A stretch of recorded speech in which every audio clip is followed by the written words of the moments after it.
Hey guys, Marsing here, bringing another Dragon Ball Z Dokkan battle video, and so today we are going to take a look at a thread of interesting takes. I don't think they're necessarily all like hot takes. This is from a big channel regular and supporter, our boy Drace. He made a list because I know Truth has been doing a ton of these lately while the game has been dead. But we were talking about it on one of my streams the other morning, and he said that he'd finally finished it and that it was ready to go. So I decided that I wanted to take a look at it as well and see exactly what our boy has been cooking up here. So I had a quick skim just to make sure everything was all fine and everything for the video, make sure I had like the right view size set up and everything. And they're not 100% Dokkan takes. There's a couple of like gaming ones in here as well. There's only really, I think, one or two that are not really relevant to me because it's either about a game I've not played or something like that. But other than that, there's some interesting ones in here for sure. So I thought it'd be worth taking a look at, especially as the game is so quiet at the moment. We had that little bit of news this morning about one new event that's coming out that I've already made a video about. And then, of course, like hopefully that means we get a data download tomorrow. So there'll be something to hopefully talk about from that. But we'll go ahead and take a look. So our boy Drace says, here's my takes thread, if you can call it that. Twitter gave me a lot of trouble, so there's some screenshots from my notes. The last take is going to be the comment. These are my opinions, and doing something like this is out of my comfort zone, so be kind, chat. Well, those of you guys know, if you're regulars to the channel, you know Drace, so shout out to him.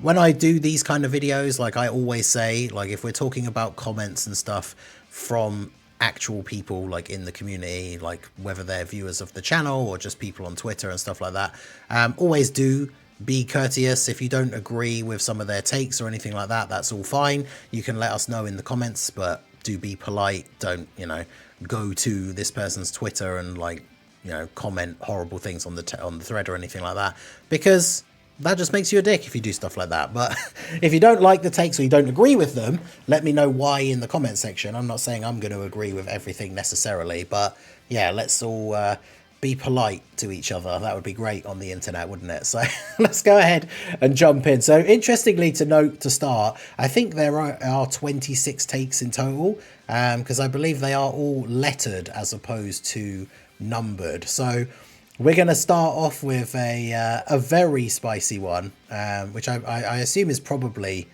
deliberate here from our boy, because it says this might be a spicy one to start off with, considering the topic. But hear me out. I believe fusions should not be on Pure Saiyans. I feel like people don't really understand the concept of purity and impurity. Impurity can be defined as a substance that contaminates pure materials. In my opinion, I believe the fusion dance and Patara is a form of magic or something else that makes them not be a pure Saiyan. You can argue that they should be on hybrid Saiyans, which is something we have actually talked about before. If we want to be technical, without context or backstory on the history of a fused fighter, we really don't know if they're pure or not. This will be a debate until the end of time.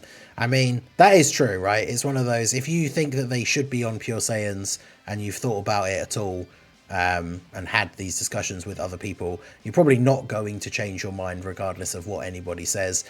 This debate is literally a meme on my channel because we discussed it on a stream once and went back and forth for quite some time, to the point where the next time it came up, multiple people in the chat were like, oh god, not this again. So, but yes, I agree. Like, if you mix two different pure things together, they're not a single pure thing anymore. That's the thing that people used to say to me, like, oh, well, if you mix like 2 glasses of pure water together, then you still have a glass of pure water. But you gotta remember that the participants in the fusion are different people. So Goku and Vegeta are both pure Saiyans, but you're not just saying, well, we're mixing 2 pure Saiyans together. You're mixing a Goku and a Vegeta, and what you get at the end is not a pure Goku or a Vegeta, so they're not a pure Saiyan, in my opinion. I'm not going to go into it for ages. I've made my point on the streams before, but yeah, I do also kind of agree that it is kind of funny. You could argue that actually they should be on hybrid Saiyans, because a hybrid Saiyan is obviously a Saiyan mixed with something else, which is why all the fusions of like Gotenks and stuff get to be on hybrid Saiyans. But either way, definitely a spicy one to start us off with, so do let me know what you guys think down below. So B, I think Dokkan in some way should make titles work like Pictos and Lumina in Expedition 33, goated game, which it is, game of the year, let's go, where they each do different things and be equipped to a character or something similar. Now, I think that would be really cool if titles actually gave you something, like when you equip a title, it gives you some kind of buff. Obviously, it wouldn't be something crazy, but it would make some of the harder titles like actually worth getting. Like imagine if you could equip one of the titles for getting to rank 77 in an Easy A, and it made it so that in every Easy A, all your characters do like a small % more damage, which means if you just do one of the Easy A's up to stage 77 and get one of those titles, it means every Easy A is then slightly easier for you going forwards, or something like that. Like, I think that would be pretty cool. Obviously, there's a whole bunch of other options and things as well. That's just the first one off the top of my head. But it would also make things like the titles from the World Tournament like actually have some more value to them other than just like bragging rights, right? Because then getting a title, getting one of these titles would actually like potentially do something for you in various different gameplay aspects, which I think would be very, very cool. So I think this is a great idea. There's titles for things like, you know, having done a certain number of weapon super attacks and key blast super attacks and all that. Imagine if having that equipped meant that like all of your character's key blast supers did an extra like 5% damage or something. It'd have to be something small because obviously they wouldn't make it super OP. But I do think that is kind of cool because realistically, otherwise titles are kind of pointless. Like you set your title on your profile, but I mean, let me know in the comments if you do. But like, when do you ever look at anyone else's profiles? Like I don't. Like when I'm picking my friend for an event, I'm looking for the specific character and then picking them to do the run, but I never look at their profile. So titles are just essentially pointless, right? They don't actually do anything. So I think this would be really cool. C, friend system is complete trash. No ifs and or buts. I'm glad we're getting stuff like the rank up, but there's got to be a friend system update somewhere. 100% agree. Here we have a in real time picture of the Dokkan friends list. The thing about it that makes it so annoying is when it comes to the big hype teams, you can usually always find a friend, but we talk about when they release like these filler Dokkan fests and they make them quite good because they want to tempt people to summon. A lot of people are not going to fall for that bait, or a lot of people that are free to play or low spenders, they can't go for that bait, so they're not going to summon. So then you have these characters like Tao, like Baby, where like a couple of months after they come out, if you're trying to run their team just for fun or just for a personal challenge or something like that, you can't find a friend on the friends list because no one has them set. Now there's multiple different ways they could get around this, right? We've talked about options in the past. Allowing people to set more than one friend lead would obviously be a great start, because like maybe you could set one of each typing, and then that would give you the option to have a whole bunch more friend leaders available for everybody else to choose from. Something like that would be very cool, and I don't think necessarily would be too difficult. Obviously, the number one answer, which they already put into One Piece Treasure Cruise, which is another obviously anime game from Bandai Namco, I think also literally made by Akatsuki, so it's another game that they make, where they added in the feature that everybody really wants from the private servers, where it just mirrors your friend. So if you have like a 79% Tau and there are no Taus to find on the friends list, then it will just give you a copy of your one, so another 79% Tau. Now obviously if you've only got a character at like 55%, that might be a little bit more awkward for some of the more difficult events because your friend will only be 55%, but that's still better than not being able to find a friend and not being able to run the team at all, in my opinion. So the friend system absolutely 100% needs an update to make it more easy to use and to make it like more worthwhile summoning for some of these lower popularity characters that you are going to struggle to find as friends when they've been out for a little while. So 100% I agree with this. D, Chain Battle didn't deserve the hate it got. It had flaws, yes, but they could have made adjustments. I hate that it didn't get a chance to improve. One of the goated modes, in my opinion. So this one we always go back and forth on in my streams, like in my community. I was not a fan of Chain Battle. I didn't like it at all. I didn't like having to go like I didn't like having to rely on other people's characters, right? Because you could be the biggest whale in the world with the best box in the world, and then if your friends don't have the right characters set, it could be really annoying. And so I was never a huge fan of it. But I do agree with the sentiment that, like, it seems odd that they didn't try to change it or revamp it or do much with it. They just decided to get rid of it. And like the big thing is that the rewards were great. Like, I think 100%, I don't think anyone can disagree. Like, since it went away, I feel like getting really good quality skill orbs has been way more difficult, especially because it was replaced with just making the Whis event like an infinitely farmable thing, but with a horrible drop rate. I do not like that at all. So yeah, it's like they've done a little bit to kind of balance that now, I think, where a lot of the time for these new big celebrations, they've been doing things where new characters that come out get their own special skill orbs, which is cool. But it means like the generic random ones, like say, we do get like a yellow coin LR EZA, or we do get some more sub EZAs and stuff like that. Like, where's the really good quality skill orbs to give to them? Because even with running, I think one of the guys in the community, our boy Bringer, ran the Whis event like hundreds of times back to back and made like a log of all the orbs that he got, and like even doing that barely got any like really good skill orbs. So it's a horrible system. I do agree that like there could have been a way to change it around or like revamp it rather than just instantly getting rid of it without making any sort of changes, but it's definitely not a mode that I was a big fan of. But like I say, if they were to make some revamps, make some changes, I could see it coming back and being better. But I say I could see it, like I don't know if they would ever actually just bring it back, but I would be fine with them bringing it back with some revamps, with some changes. But yeah, I don't know, like people overly hate it, I think. Like when the take is that it didn't deserve the hate it got.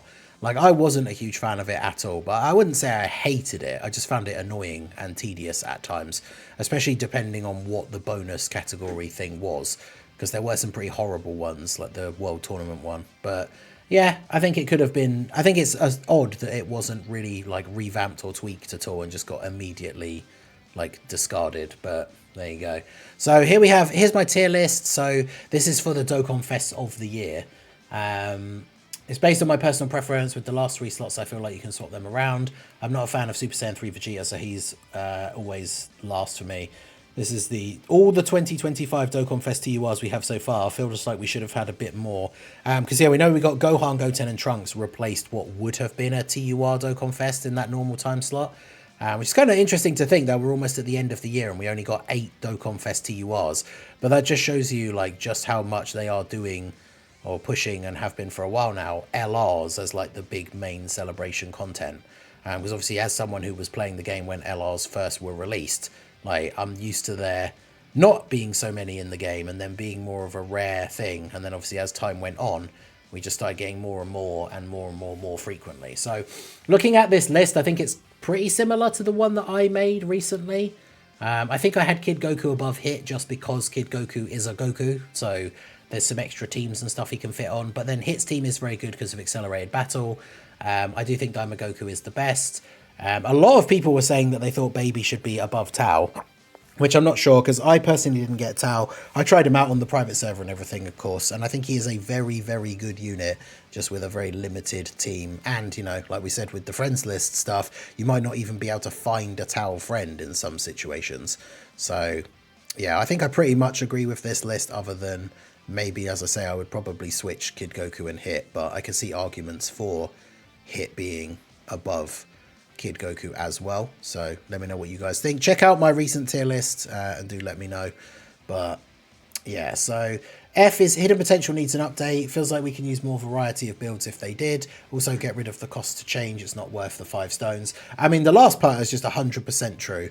I think the fact that you have to pay to reset Hidden Potential is kind of ridiculous as it is anyway, considering that you've already had to summon all the units yourself. So you've already spent your, like, the summonable currency to get the units, to get the extra copies and open up the paths, and then you have to pay extra summonable currency in order to change anything, like if they get an EZA and their build needs to change or anything like that. I do think that that is kind of crazy. But yeah, I think the hidden potential needs an update. That's something I think we talked about for years now, because now so many units, back when they didn't, it wasn't really a big thing, but so many units now have like crit and dodge and all these other different things in their passive.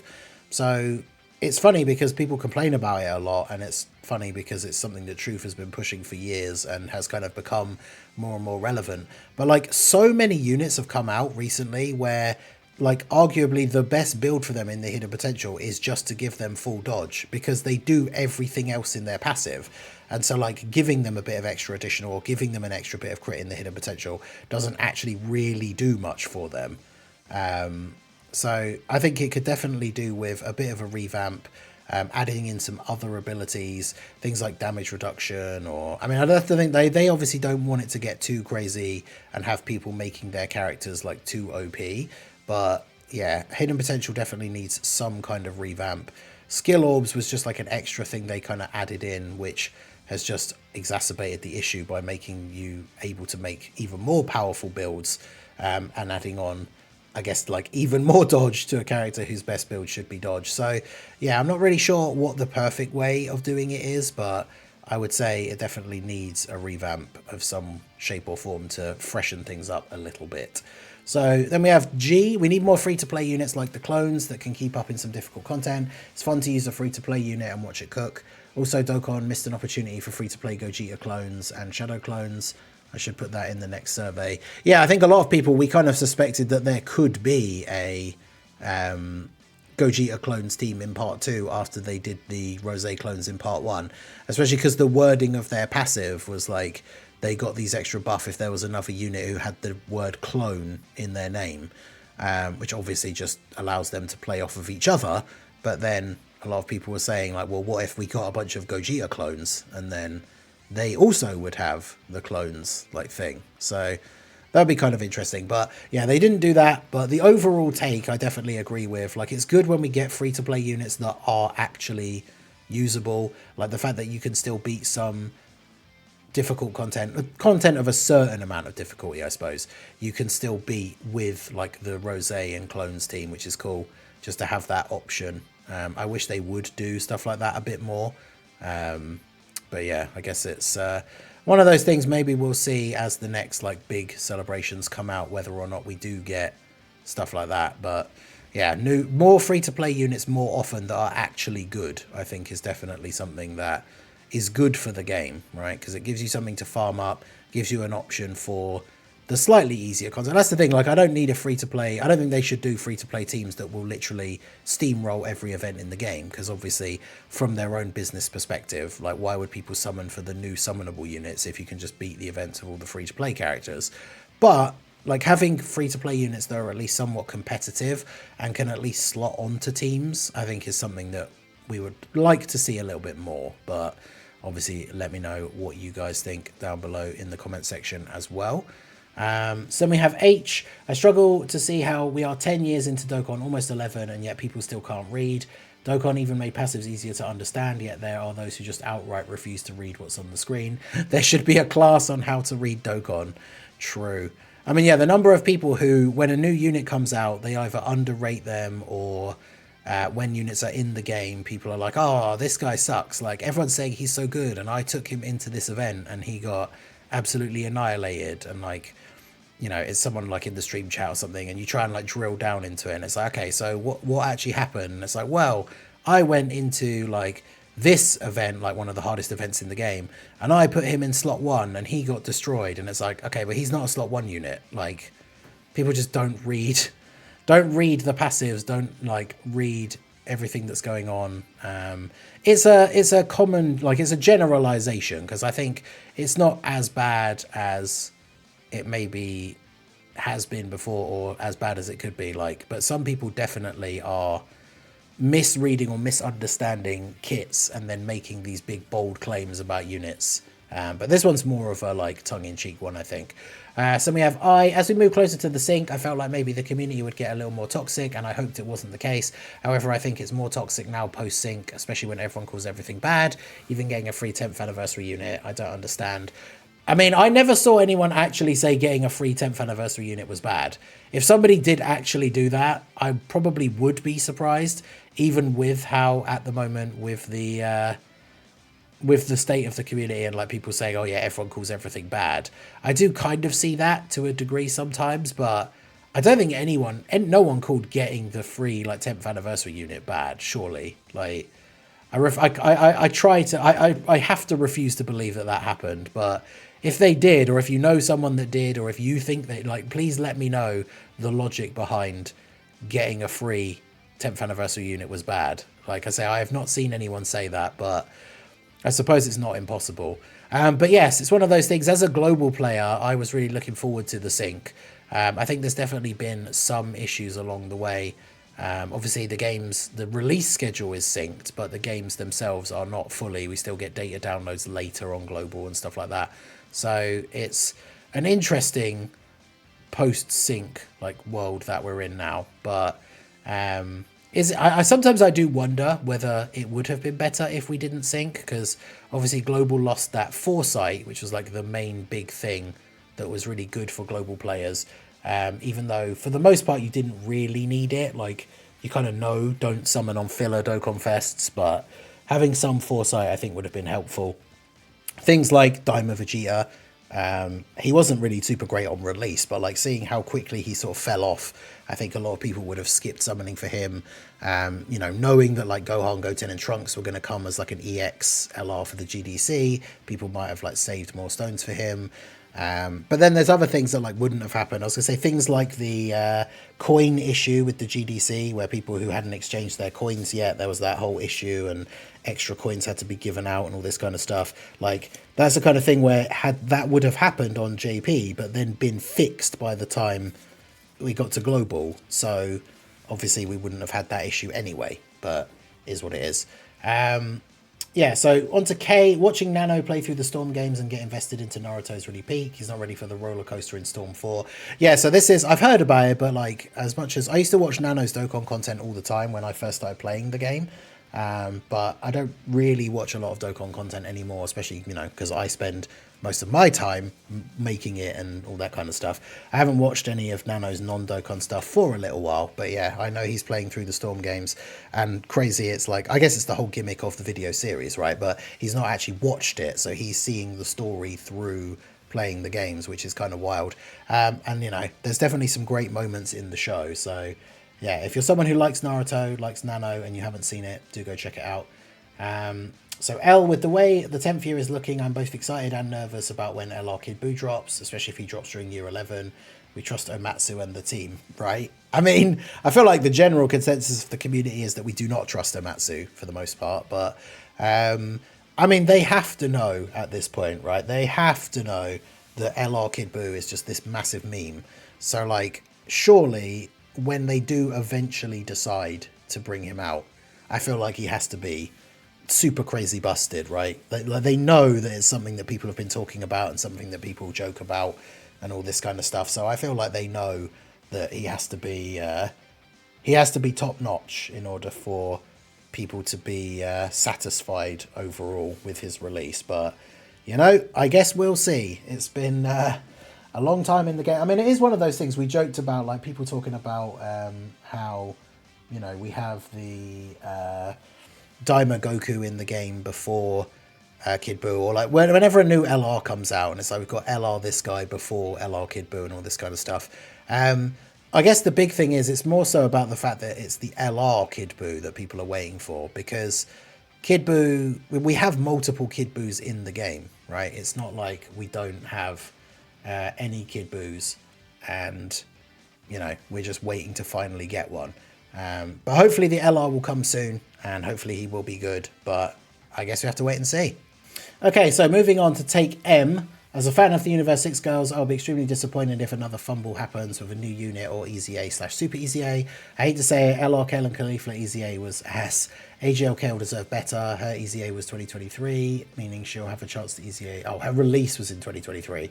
She'll have a chance to EZA at some point in 2026. Hopefully there's a celebration where the Universe 6 team can be a dominant team for a long period of time.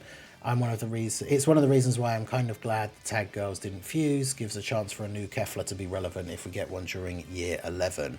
Yeah, so I know Drace mentions his love of the Universe 6 girls in the stream, has the funny rivalry with Bringer about Tapion versus Kefla, and which one they think, each one thinks the other one is a better choice for an upcoming Dokkan Fest every time around. I personally don't care about the Universe 6 girls. If they make them good, then cool, because they are Saiyans, so they fit on Pure Saiyans. They'll fit on Power Beyond Super Saiyan teams if it's Super Saiyan 2 Kefla and stuff like that.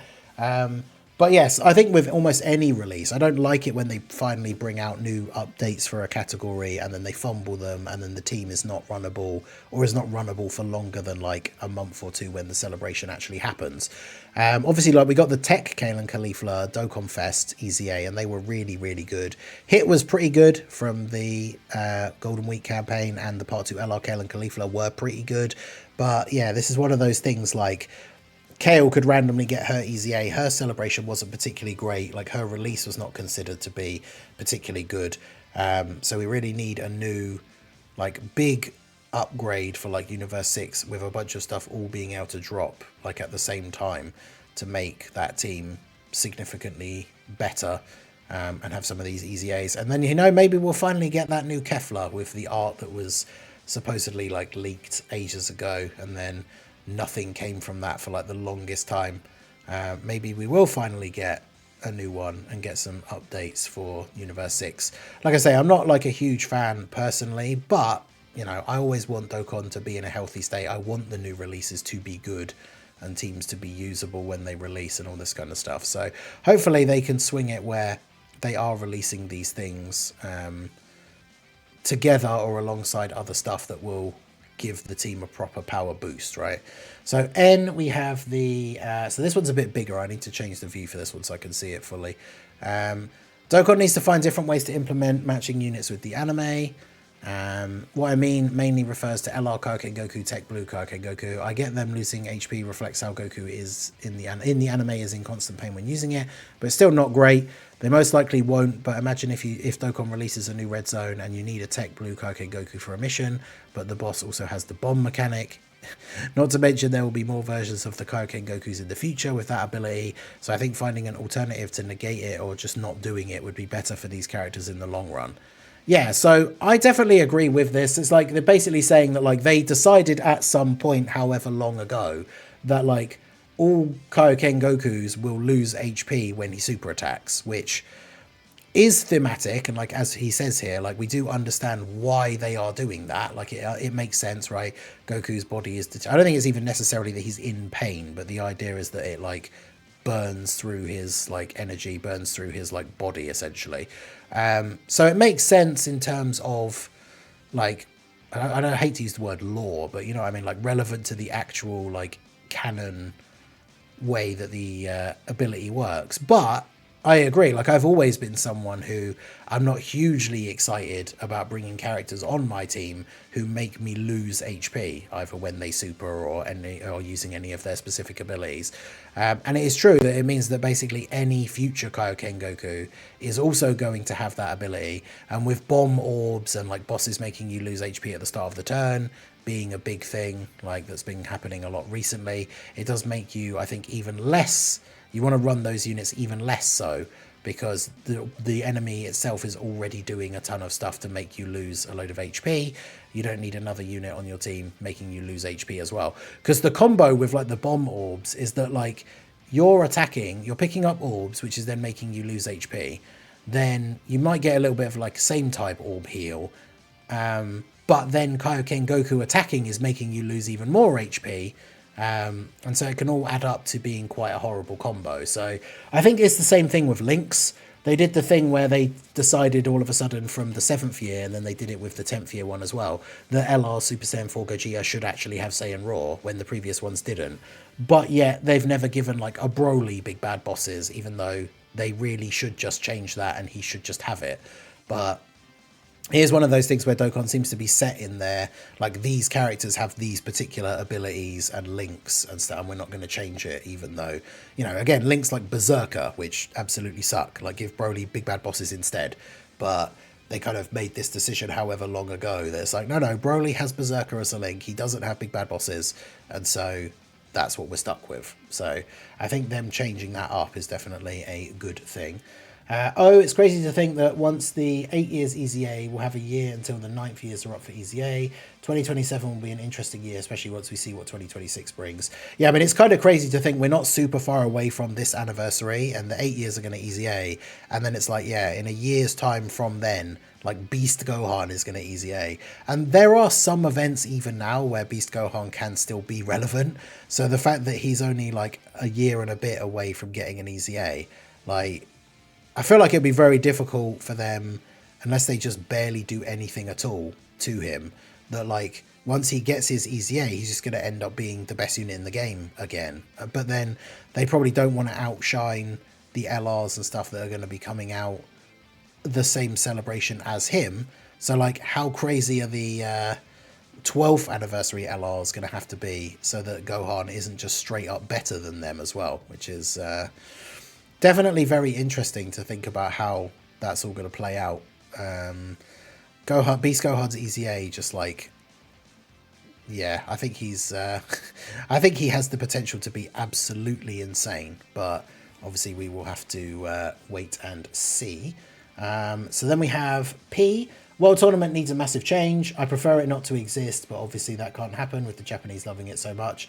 It's just not fun to me. Maybe get rid of the prelims or something that makes it more engaging. Yeah, so World Tournament is something that we talked about it a lot. Obviously for the channel, I always do like the big World Tournament streams and we just kind of hang out and grind the tournament all weekend. And whilst it is kind of like a fun thing to do for content, or like for the streams, I can 100% see from like the main sort of viewpoint of the player base why the event is just super boring, very, very grindy. Like, it's not something that you just want to be playing all weekend. Obviously there are those people that go all in and go for the high rankings and everything, but the mode itself, it's not even the time frame being the biggest issue, I think. I mean, it is a huge issue because obviously if you want to achieve a high ranking, you do have to put a lot of time into it, but it's just the fact that the mode itself is boring and has its own issues. We've talked about potential changes in the past, and I think like getting rid of the prelims is one that I've mentioned. Getting rid of the map entirely and having it be like an EZA where you just click to like, you click to start your, well, I say it would still be a preliminary round, but it wouldn't be obviously the map with 4 enemies. But you click the button to play the prelim, click to start, and then like an EZA, you're just straight in the battle against the enemy. Something like that I think would be much better, and just allow you to jump in straight away and not have all this like running around the map, which, yeah, I think is more annoying than anything else. But obviously you guys let me know what you think. There's multiple ways they could probably change the World Tournament to make it better, but it's hard to say exactly what those would be. Same with like Chain Battle, because Drace is a Chain Battle fan. Like, modifications to an event to make it better will always be good for the community. It's just like, how do you do it exactly? So yeah. Okay, so then we have, there's an entire take about like Truth playing Sekiro, making Iron Cane play some other games and stuff. So that's not really super relevant for me. So I'm just going to skip over that one. Then we have one for Battlefield. Battlefield needs another revamp. I think it's mainly because I've lost excitement for doing it somewhere along the way. I did enjoy it when they had the Great Baby Fight and recently when you could use 35 units. I don't have any ideas on how to improve it at this time, but I would like more Battlefield points if they're going to keep releasing units with increased cost. Also make the units better as well. So yeah, I mean, this is true, right? Like, Battlefield is pretty straightforward. I don't know how they could revamp it essentially, but I did like the having less fights and you having to use less units overall. Like, I think that was a good idea. That's something that I think should have stayed the same, because it takes quite a while to get through. And then, yeah, the whole point is that the rewards that you get at the end and the resources, the Battlefield points, like the actual Battlefield LRs are not particularly good. So it does make it almost kind of pointless. Like, why are you playing and like getting these characters when realistically they're not particularly useful for the most part? So yeah, I think Battlefield units absolutely need to be revamped and made worth getting. And if they're going to keep, like, because they made it like a gradual increase, right? So every Battlefield LR that comes out costs more and more each time, and I feel like it's something that if they're going to make that be the case, they need to give out more currency, which they have been giving out a bit more recently, but they need to make the units actually good. And realistically, just release all of the copies of the unit straight away, because what's the point of bringing out a unit who, even we've seen with like the private server showcases, a new Battlefield LR can come out, and even at Rainbow, they're not particularly great for the meta they release in, but they only make one copy available to buy. So by the time you can Rainbow them, it's like months later, and they're just even more outdated. So yeah, I don't know. It's interesting, but yeah, Battlefield could definitely do with a revamp. I mean, there's a lot of events that I feel like if they just put some thought into it and made some slight changes and made some slight increases in overall quality or enjoyment, I think it would just benefit the player base massively. I don't see any reason why they wouldn't or shouldn't do some of those things, but obviously we'll have to see if they do decide to do any of that stuff in the future. So then we have Expedition 33 and Stellar Blade are GOATs. I played each one about 5 to 6 times with 3 months of their initial release. I mean, yeah, I think Expedition 33 is Game of the Year. I didn't play Stellar Blade. I think the problem is I've heard that it is a really good like action game in terms of like the gameplay. I just don't like, I'm not a huge fan of the marketing, like the fact that it just seems like a Guna bait game. Like even if the gameplay is actually good, like it puts me off playing it. But Expedition 33 is like absolutely Game of the Year. Looking forward to the Game of the Year, like the Game Awards for that one, but we'll have to see. There's people out there who believe Kid Buu is the strongest form when Buhan exists. This is one of those debates that's gone on for years that as a fan of the show, I've never really understood. Like, because there's comments either from the manga or the anime that lead people to think which one is the strongest one out of the two. But yeah, there's Dokkan, I mean Dragon Ball, this is in general about Dragon Ball, not for Dokkan, but like power scaling stuff gets complicated and confusing at all times anyway. Because like, isn't Ultimate Gohan is supposed to be stronger than Super Saiyan 3 Goku? And Ultimate Gohan was absolutely washing Super Buu, but then lost to like Buu tanks. So then Buhan is like even stronger than that, right? So Buhan would absolutely wash Goku and Vegeta, but Goku and Vegeta, I mean, it's weird because like Goku and Vegeta beat Kid Buu, but only because of the Spirit Bomb, which you could argue is just like a plot device anyway. But yeah, I don't really understand. My understanding is that Buhan is the strongest form of Buu, but it's not something we're going to get into like a huge amount here. Right, so this sounded interesting in my head, but part of me thinks Dokkan should do a second generation of 50% supports. They don't have to be type specific with leader skills, but could be tailor-made for 1 or 2 categories.